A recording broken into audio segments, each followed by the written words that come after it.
Halo teman-teman semua, kembali lagi di channel aku, di channel yang kadang nggak penting, kadang juga penting. Tapi banyak yang nggak penting ya. Dan sekarang jam 10 pasti banyak banget suara ayam. Seperti biasa, pasti bakal ada suara ayam. Dan sebelum video ini dimulai, aku ingin disclaimer dulu kalau misalnya semua tips yang aku gunakan di sini itu merupakan hasil pengalamanku dan juga beberapa hal yang aku lakukan ketika aku memilih piagam pada saat SNMPTN. Dan itu kembali lagi kepada teman-teman, apakah teman-teman memiliki cara yang lebih baik atau teman-teman ingin mengikuti cara ini juga terserah teman-teman, tidak ada unsur paksaan sama sekali. Dan juga jangan lupa apabila teman-teman menyukai video ini untuk nge-share, nge-like, dan komen video ini. Dan juga jangan lupa untuk subscribe channel ini, ada di sebelah sini atau di sebelah sini. Ya, kayak gitu. Lanjut aja langsung ke videonya. Dan hari ini aku akan membahas tentang piagam dan aku sudah membuat list pertanyaan-pertanyaan teman-teman tentang piagam. Langsung aja kita ke pertanyaan pertama. Pertanyaan pertama adalah, piagam wajib nggak di ujian mandiri, Kak? Jadi piagam itu wajib atau enggaknya bergantung lagi kepada universitas masing-masing yang mengadakan ujian mandiri. Misalnya aku mengambil contoh ujian mandiri Undip atau ujian mandiri UGM. Di sana tidak tertera bahwa harus atau wajib, tetapi hanya opsional saja untuk mendukung nilai UTBK dan nilai rapor. Seperti itu ya. Lanjut. Kedua, utul UGM harus juara 1 sampai 3 kah, Kak? Kalau kita mengacu kepada website yang ada, maka tulisannya harus juara 1 sampai 3 tingkat provinsi sampai tingkat internasional. Tapi ada juga kebijakan, yaitu apabila kalian sudah mencapai tingkat internasional, kalian bisa memasukkan piagam finalis di situ. Oke, lanjut ya. Yang ketiga, kalau nggak punya piagam, apakah boleh memasukkan piagam yang ada? Nah, ini kembali lagi kepada teman-teman. Teman-teman mau ada dua sudut pandang di sini. Sudut pandang pertama adalah teman-teman mengikuti peraturan yang ada, yaitu apabila tidak memiliki piagam juara 1 sampai 3 tingkat provinsi sampai internasional, tidak memasukkan sama sekali. Atau kalian teman-teman memiliki sudut pandang lain, misalnya seperti aku kemarin, sudut pandangku adalah apabila aku tidak memiliki juara 1 sampai 3, maka aku tetap memasukkan karena aku menganggap bahwa itu adalah seperti aspek keseriusan kita untuk masuk ke jurusan itu gitu loh. Tapi bergantung lagi kepada teman-teman dan kebijaksanaan teman-teman dalam memilih putusan ya. Lanjut. Seberapa penting relevansi piagam? Nah, ini relevansi piagam menurutku itu sangat penting, tetapi ada juga dalam hal konteks-konteks berbeda. Penting apabila kalian memiliki piagam yang memang relevan, yang kalian harus memasukkan piagam yang sesuai dengan jurusan yang kalian inginkan. Tetapi bagaimana kalau misalnya jurusan kalian inginkan, misalnya seperti filsafat atau psikologi fakultasku ya, kita kan nggak tahu ya apakah piagam seperti apakah yang relevan dengan jurusan itu. Olimpiade matematika, aku juga nggak tahu apakah itu akan relevan atau tidak. Dan itu sulit. Jadi menurutku teman-teman tetap kalau aku kemarin tetap memasukkan piagam yang aku miliki, sehingga kan yang tahu relevansi atau tidaknya itu pihak universitas, bukan kita. Jadi mungkin saja yang maksud kita nggak relevan, tahu-taunya relevan bagi universitas atau bagi fakultas. Jadi menurutku tetap dimasukkan apabila memang tidak relevan menurut kita, tapi harus dipertimbangkan lebih lanjut ya. Lanjut. Kemarin SNMPTN masukin piagam apa aja, Kak? Nah, untuk SNMPTN kemarin, aku kan jurusan psikologi. Dan aku nggak tahu apakah emang ada lomba psikologi atau enggak, aku nggak tahu. Tapi aku memasukkan 3 piagam. Yang pertama itu Olimpiade Geografi Nasional yang diselenggarakan oleh Universitas Indonesia. Lalu yang kedua piagam ini juara lomba lomba cerdas cermat Kota Palembang. Ini diselenggarakan oleh Kodam 2 Sriwijaya. Dan yang ketiga itu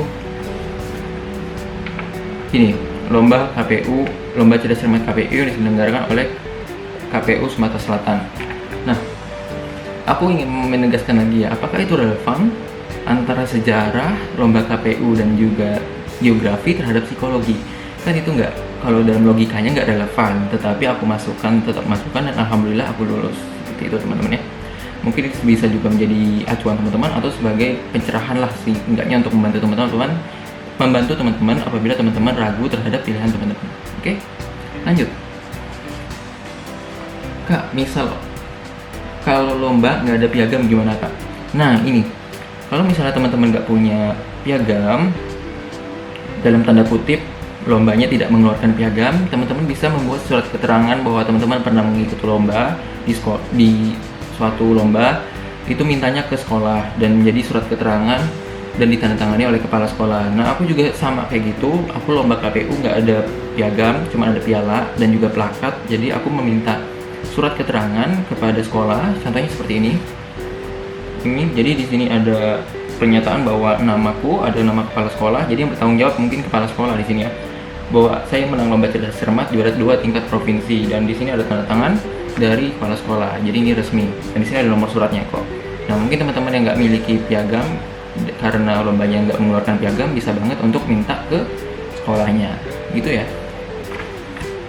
Lanjut, piagamku tingkat nasional namun peserta, dan aku punya piagam juara 1 tingkat provinsi. Gimana kak? Nah, ini kembali lagi kepada peraturan. Kalau misalnya utul UGM ya, kalau misalnya kalian memiliki juara tingkat 1, aku menyarankan kalian masuki yang juara 1 tingkat provinsi. Kenapa? Karena peserta tingkat nasional mungkin ada beberapa piagam yang memang kita tahu memiliki tahapan-tahapan, misalnya kayak OSN. Peserta tingkat nasional pun sebenarnya dia harus melewati kota, kabupaten, kota, provinsi, dan lain-lain sebagainya. Mungkin itu kembali lagi pada kebijakan universitas. Tapi banyak juga lomba yang hanya istilahnya membayar, ikut, terus dapat sertifikat peserta. Nah, itu yang ditakutkan tidak menjadi perhitungan dalam piagam prestasi, sehingga aku sangat menyarankan untuk juara 1 tingkat provinsi, karena kalian sudah mengalahkan teman-teman kalian yang berada di provinsi tersebut. Dan kalau misalnya nasional peserta, tapi kan ada lomba-lomba yang tadi sudah aku sebutkan, takutnya itu kalian belum mengalahkan siapapun dan kalian sudah mendapatkan piagam itu. Itu yang menjadi mengapa aku menyarankan yang juara 1 tingkat provinsi. Kembali lagi kepada siapakah yang mengadakan lomba itu. Kalau misalnya lomba itu memang kredibel, walaupun juara nasional dan itu lembaganya kredibel, bagus banget untuk kalian masukkan. Dan ini kan perbandingannya antara juara 1 tingkat provinsi atau peserta ya, peserta tingkat nasional. Kembali lagi kepada siapa penyelenggaranya. Kalau memang peserta tingkat nasional itu penyelenggaranya kredibel dan lain-lain sebagainya, mungkin bisa saja. Tetapi aku lebih menyarankan juara 1 tingkat provinsi guys, gitu ya.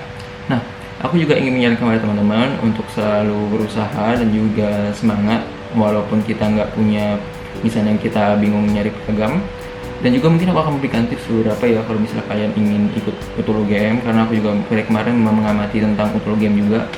Dan di sini aku ada beberapa contoh. Misalnya aku kalau misalnya memasukkan kemarin, aku masukkan ini yang juara 1, juara 2 ini, dan juga juara 2 yang ini. Aku nggak pernah juara 1 deh kayaknya. Iya, nggak pernah guys. Dan juga finalis yang lomba geografi di Jakarta. Lalu ada juga aku sertifikat yang dikeluarkan oleh dari Universitas Gadjah Mada, tetapi aku nggak memakai ini karena ini piagam sudah terlalu lama kayaknya ya. Tahun berapa ini? Sudah lama banget, 2015. Dan pasti ini udah ketinggalan banget. Dan misalnya kalau jadi teman-teman aku nyarankan piagam SMP jangan dimasukkan. Oh, gimana kalau misalnya piagam seminar? Nah, piagam seminar nggak bisa dimasukkan teman-teman, tetapi kecuali kalau misalnya teman-teman memiliki piagam atas keberhasilan teman-teman kayak terbaik di bidang apa di suatu perlombaan.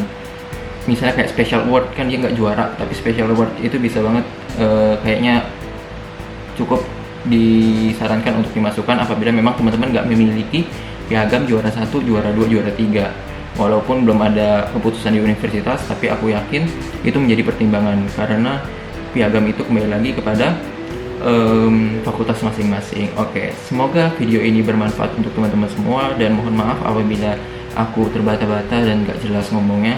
Dan apabila teman-teman menyukai video ini, jangan lupa di like, comment, share, dan juga jangan lupa subscribe channel ini agar kalian tidak kehilangan berita-berita aku selanjutnya. Dan juga mungkin beberapa hari ke depan aku tetap berada di sini karena memang masih dari rumah kan, semuanya pekerjaan dari rumah, dan tetap santuy.